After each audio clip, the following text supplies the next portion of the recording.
Hello students, जिनकी board परीक्षाएं हैं सीबीएसई की मैथमेटिक्स की, यदि आपने अब तक कुछ भी नहीं पढ़ा है या बिल्कुल भी आपकी तैयारी नहीं है तो घबराने की बिल्कुल जरूरत नहीं है आपको।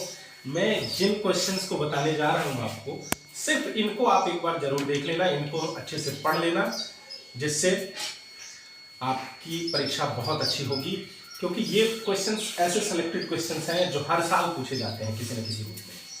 तो आइए बिना किसी रुकावट के हम सीधे उन क्वेश्चंस को बताते हैं आपको, जिन क्वेश्चंस के आने की प्रोबेबिलिटी बहुत ज़्यादा है, बहुत ज़्यादा। तो इन क्वेश्चंस को जरूर आप पढ़ के जाएं।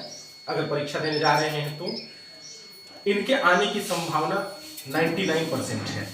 तो इन क्वेश्चंस को बिल्कुल भी मिस ना करें।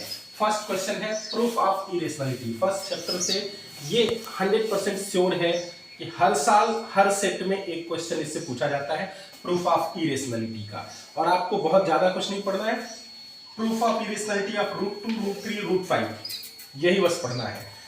Either prove that √2 is irrational और √3 इज इरेशनल और √5 इज इरेशनल। ऐसा एक क्वेश्चन आपका आने ही वाला है, तो इसको बहुत अच्छे से आप तैयार कर लेंगे। अगर आपसे तैयार हो जाता है तो ठीक, अदरवाइज मैं इस पर एक वीडियो इसके बाद बनाने वाला हूं, वो आपको कल तक मिल जाएंगे, क्योंकि आपकी परीक्षाएं मंगलवार को हैं, सोमवार को सुबह ही आपको मिल जाएंगे। आज रात तक इसका वीडियो मैं अपलोड कर दूंगा। अभी सिर्फ क्वेश्चंस बता रहा हूं आपको, तो इसको जरूर पढ़ लें, इससे एक क्वेश्चन बनता ही बनता है। दूसरा, फर्स्ट चैप्टर से एक और क्वेश्चन बन सकता है। कभी कभी ये क्वेश्चन ना आके दूसरे सेट में कभी कभी ऐसे क्वेश्चन पूछे जाते हैं, प्रूव दैट 3 + 2 √5 और 6 + √5 और 3 - √5, इस तरह के क्वेश्चन पूछे जाते हैं। और 7 √5 और 1/√2 और इरेशनल, इसको इरेशनलिटी प्रूव करना होता है। तो दो तरह की इरेशनल प्रूव करना होता है, इसका और इसका। ये थोड़ा सा इजी होता है इससे। इन दोनों का मैं लेक्चर वीडियो आपको इसके बाद देने वाला हूँ। फिर सेकेंड चैप्टर पे आते हैं। फर्स्ट चैप्टर से आपको दो टाइप के क्वेश्चन तो 100% पढ़ने ही पढ़ने हैं। सेकेंड चैप्टर में find the value of k for which -3 is 0 of polynomial, ऐसा इस टाइप का क्वेश्चन। तो ये क्वेश्चन देखो, मैंने एज ए एग्जांपल एक लिखा है, इस टाइप का एक क्वेश्चन जरूर बनेगा जिसमें k की वैल्यू पूछी जाएगी और आपको एक 0 गिवन रहेगा क्वाड्रेटिक पॉलिनोमियल का। थर्ड क्वेश्चन सेकंड चैप्टर से ही है, इफ द नहीं, ये थर्ड चैप्टर का क्वेश्चन है। थर्ड चैप्टर यानी कि पेयर ऑफ लीनियर इक्वेशंस है। इस टाइप का एक क्वेश्चन जरूर आने वाला है, if the lines given by 4x plus 5ky plus is equal to 10 and 3x plus y plus 1 is equal to 0 are parallel। अब ये सिर्फ पैरेलल का कंडीशन नहीं हो सकता, तीनों कंडीशन हो सकते हैं, पैरेलल, इंटरसेक्टिंग या कॉन्सिडेंट। इस पर k की वैल्यू निकालने के लिए एक क्वेश्चन डेफिनेटली पूछा जाता है। तो इस टाइप का क्वेश्चन आप जरूर तैयार करके जाएंगे। फिर एक क्वेश्चन वर्ड प्रॉब्लम से रिलेटेड आएंगे, लीनियर इक्वेशन से एक क्वेश्चन वर्ड प्रॉब्लम बेस्ड होंगे, जिसमें कोई वर्ड प्रॉब्लम दिया जाएगा आपको और उसको सॉल्व करना होगा। फिफ्थ क्वेश्चन आपका, find the value of k for which quadratic equation has equal roots. अब क्वाड्रेटिक इक्वेशन पे चलते हैं। तो एक क्वेश्चन जो श्योर है आने वाला है वो है कि k की वैल्यू निकालने के लिए पूछी जाएगी, और यहाँ पे क्या पूछा जाएगा, रूट्स का नेचर गिवन होगा।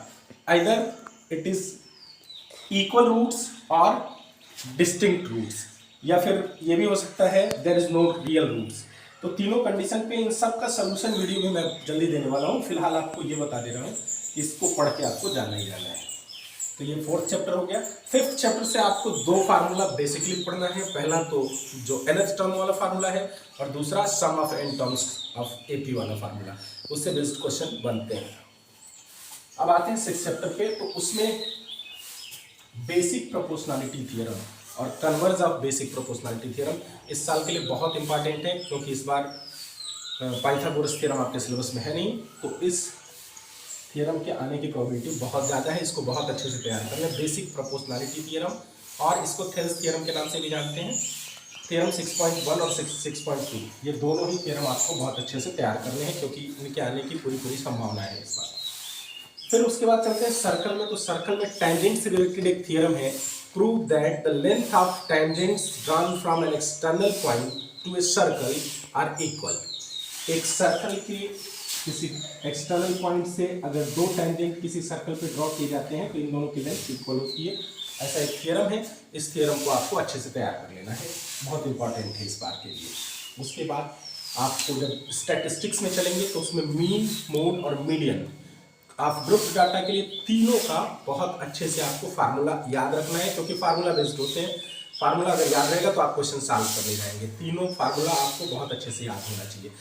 प्लस इसके साथ साथ एक empirical relationship between mean, mode and median, ये पढ़ लेना है। और लास्ट चैप्टर में प्रोबेबिलिटी में बहुत ही आसान है, प्रोबेबिलिटी को तो पूरा पूरा पढ़ लेंगे आप। और बाकी का जो बच रहा है हिस्सा वो मैं नेक्स्ट वीडियो में आपको जल्दी देने वाला हूँ। तो कम से कम इन क्वेश्चंस को जरूर एक बार रिवाइज कर लें एग्जाम देने जाने से पहले। Best of luck. अब हम इसके बाद बता रहे हैं आपको कि जो कोऑर्डिनेट ज्योमेट्री है इसमें स्टूडेंट्स आपको सिर्फ पढ़ना क्या है, सेक्शन फार्मूला और डिस्टेंस फार्मूला। लेकिन ध्यान ये रहे कि direct section formula distance formula के क्वेश्चन नहीं आते हैं, एप्लीकेशन बेस्ड क्वेश्चन आते हैं। फॉर एग्जांपल जैसे मान लीजिए कोई 4 वर्टिसेस दे दी जाएंगी और आपसे कहा जाएगा कि prove that it is a square, vertices of square. तो स्क्वायर, पैरेललोग्राम, रोम्बस, इन सब की प्रॉपर्टी आपको मालूम होनी चाहिए।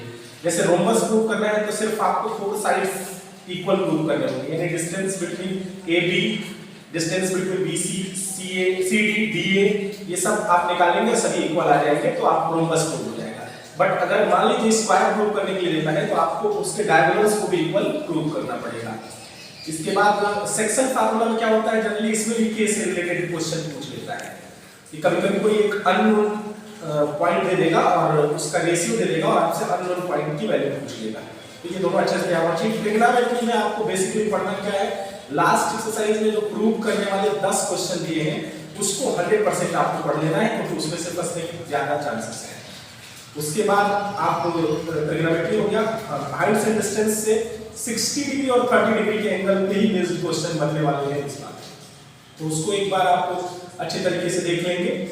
और इसके बाद कौन सा पार्ट हम लोग का, कोई पार्ट लगभग, हाँ, मेंसुरेशन में आपको सब कुछ ठीक ठाक से देख लेना है, सब फार्मूला पढ़ लेना है अच्छे से, क्योंकि फार्मूला जब आपका तैयार रहेगा तो मेंसुरेशन से क्वेश्चन हो जाएगा। मेंसुरेशन का मतलब वॉल्यूम एंड सरफेस एरिया। जब ये ध्यान रखना है कि जब कोई शेप चेंज होता है, रिकास्ट किया जाता है एक शेप से दूसरे शेप में, तो इस केस में उसका वॉल्यूम इक्वल रहता है और चेंज क्या होता है, उसका जो सरफेस एरिया होता है वो चेंज हो जाता है।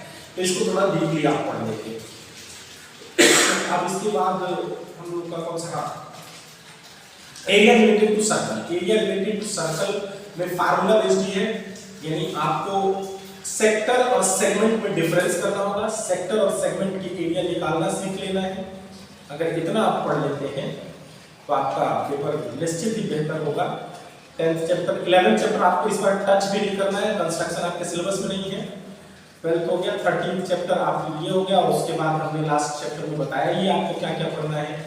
मीन, मोड, मीडियन का ग्रुप डाटा के लिए फार्मूला पढ़ना है, मीन के लिए 3 फार्मूला होता है वो पढ़ लेना है, कोसिक बनाना भी सीख लेना है आपको। तो फिलहाल इतने पॉइंट्स आप आज रिवाइज कर ले, शाम तक मैं इसका कुछ सॉल्यूशन वाला वीडियो भी डाल दूंगा सॉल्व करके जो इंपॉर्टेंट क्वेश्चन है। Thank you, best of luck for your exam.